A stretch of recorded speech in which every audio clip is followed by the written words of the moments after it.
Okay, composition of functions.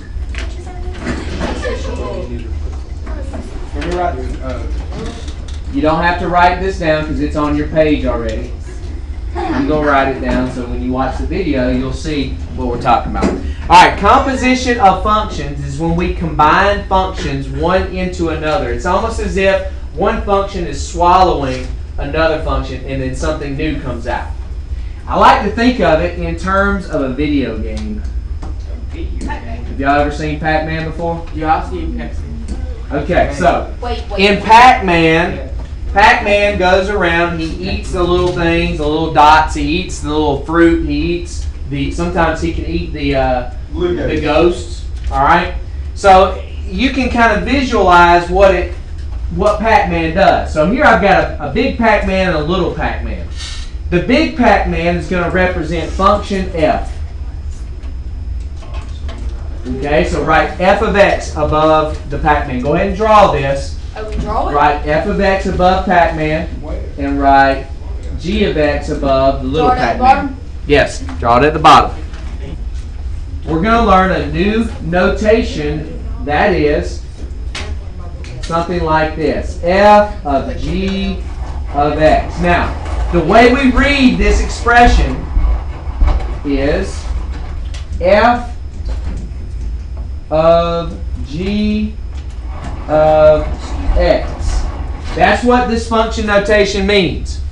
So function f is basically swallowing function g. Can y'all tell that?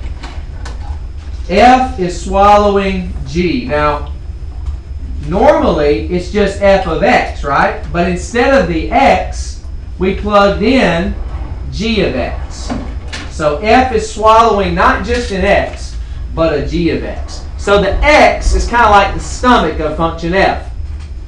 So what's in parentheses is like the parentheses like the stomach. All right, now we can also say g of f of x. All right, and that would mean g of f of x. So whatever function comes first, whatever letter comes first, we think of that as the bigger function. Now, in reality, there are no bigger and smaller functions. But when we visualize it, you can kind of visualize it like big Pac-Man, little Pac-Man. Big Pac-Man swallows little Pac-Man. Now, we need to give some values to these functions. The values to these functions are going to be this. F of x equals x plus 2, and g of x equals 3x minus 8. Okay, so those are both linear functions, right? Both linear.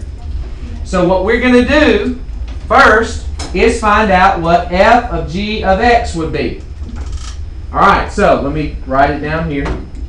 F of g of x equals what? All right, now, here's the thing. Understand that the first function is f. It comes first, right? So we're going to let that be the bigger function. So I'm going to write down function f over here. Why? Because it came first. But instead of x, I'm going to use a big set of parentheses. And there's a reason I use that big set of parentheses. So instead of having x, I just got the set of parentheses plus 2. See, up here, instead of x, I've got the parentheses plus 2. Now here's the thing. What's going to go inside parentheses? X. Gx. G of x. Why? Because f is swallowing g. So what is g? 3x minus 8. So I'm going to use a different color to represent that. Alright, so we just plugged in function g into function f. In other words, function f just swallowed function g. So what is the stomach of the function? The belly. The stomach of the function is 3fx. The x value. The x value is the stomach of the function. See how instead of writing an x, I put a parentheses? And that represents the stomach. And And then, don't you, on the other side, put f of x? So, no, not yet. So, what do we do now? We simplify. So, what is negative 8 plus 2? That's negative 6. So, you end up with 3x minus 6 for your final answer. So, what started as x plus 2 now ends up as 3x minus 6 once the f swallowed the g. So, like if I take a pill, if I take a Benadryl kind of makes you sleepy sometimes. All right, sometimes it does. So if you take a Benadryl, you might get a little sleepy. So there's going to be some kind of a side effect. Well, here we swallowed function g, and there was a side effect. And the side effect resulted in this expression. All right. So we can also. That's the answer? We can also find g of f of x. So let's do that one. So this is the answer. Yes, this is the answer. So g of f of x. All right, so what is the big function this time? Now what's my big function? X plus 2. G. So what is g? 3, and then use your big set of parentheses, minus 8.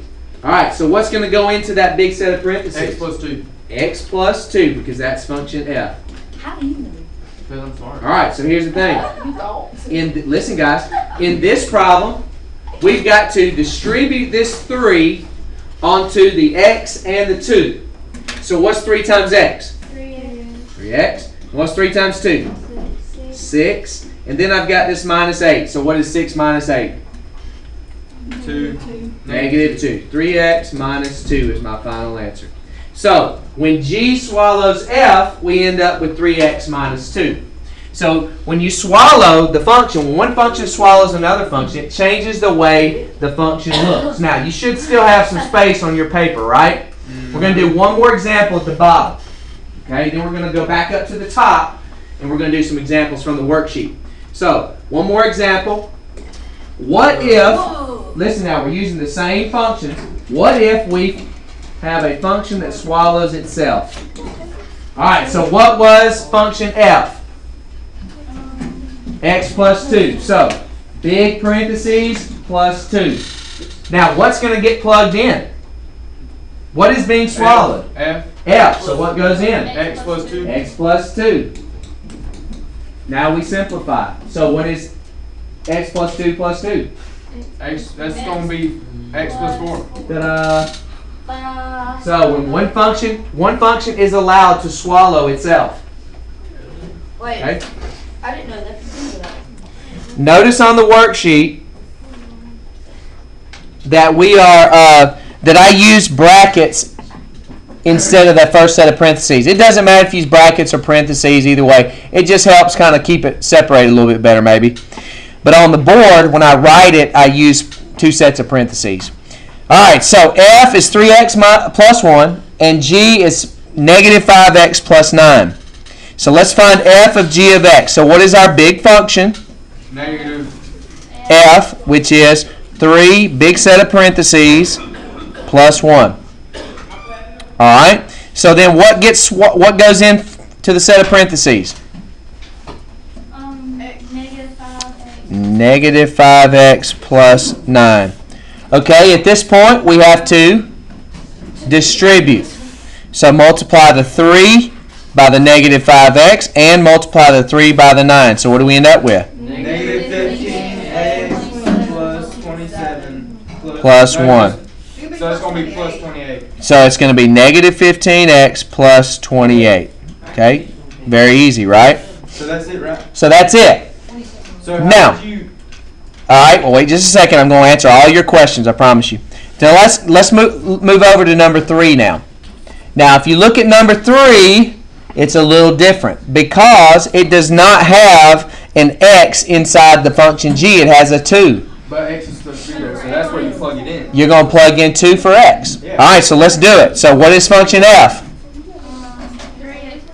3 parentheses plus 1, okay? Now, what is function g? X plus 9. But instead of the x, what are we going to put? 2. 2. Excellent. So now we simplify inside the parentheses. What's negative 10 plus 9? Negative 10 plus 9 is 1. Negative 1. 45. All right. So what's 3 times negative 1? Negative 3. So negative 3 plus 1 simplifies to what? Negative 2. Negative 2. So my final answer is negative 2. Now, you're going to... It is. So anytime you have a number in for x, then you're going to have a numerical value for your answer.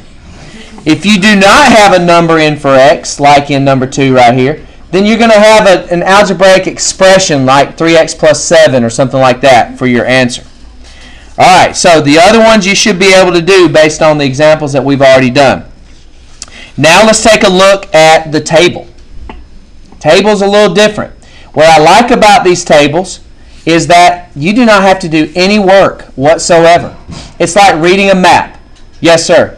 So when we put these in as the answers, are we going to put f equals this? No, We're just going to put down... just like I did. You can say that the function f of g of x equals, okay, but what is it equal to? Well, it's equal to the stuff down here, okay? It's equal to this, okay? All right, let's look at the tables. The directions say for problems 7 through 10, use the table definitions of f of x and g of x shown below to find the indicated value. So, just like in every algebraic concept that we deal with, every type of function, you can express it as an equation. That's what we just dealt with. You can express it as a table. Now that's what we're dealing with. Or you can express it as a graph, which is on the back. So there are 3 ways that we deal with functions. So here's the second way. Now the great thing about a table is that you don't have to do any work. So let me explain how we're going to do this. Look at number 7. It says find f of g of 10. Now, what is the bigger function here? What's the outside function? So it's going to be 18. F. F is the outside, right? It's the first one shown. What is the inside function? G. When it comes to tables and graphs, you have to work from the inside out. So I want you to write that down right here. Work from inside, whoops. Work from inside out.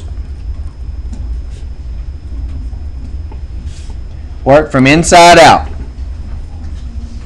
Wait, are you videoing this? All right. Yes. Now, this is inside. It's not written very well. Inside out. All right. Now, let's start with number 7. It says f of g of 10. Now, if we're going to work from inside out, that means we're going to start with function g. So look at table g. It's the bottom table. All right. Go to where x equals 10. Do you see 10? All right. So f of 10 is equal to what? 6. But are we done? No. Now, listen, we have to take that 6 up to function f. So I'm going to go up to function f, right here to 6. And then once I get to 6, what corresponding y value is that? 13. The answer is 13. We just did this problem as if we are reading a map. That's so easy.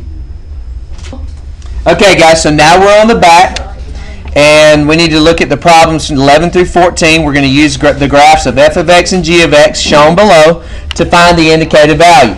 All right, so we've got 2 graphs here. We got function f and function g. We're going to do this very similar to how we did the tables. All right, look at the first problem. It says f circle g1. Now, have we seen this notation yet? No. Nope.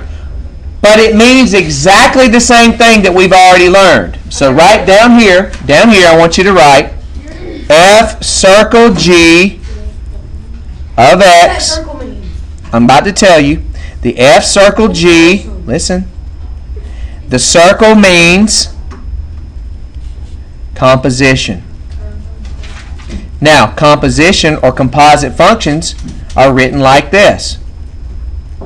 So, f circle g of x means f of g of x. Now, how did I know it was f of g of x? Why did I put the f first? Because because it comes first over here, right? All right, same thing. But If you I have do G circle F, that means, Then whoops, it's going to be GFX. G of F of X. Okay? So, sometimes people call this fog and golf. If you ever hear fog and golf, it's talking about composition of functions. All right, so we now know what this means. This F of G of 1 tells me to start from the inside out. Just like we did before, write this down. Work inside out. Okay, so we're going to start with G of 1, right? So if I'm going to start with G of 1, which one of these graphs do I need to start with? With G. So I look at G. G is right here. G is this graph. It says that X is 1. So what I'm going to do is always start at the origin and go over to the right 1 unit. Now, does that tell me anything if I go to the right 1? No. I need to go find the graph.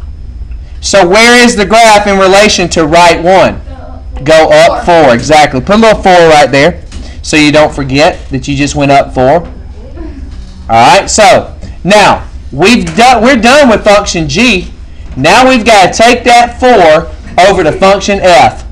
Again, we start at the origin. How many times to the right am I going to move? 1.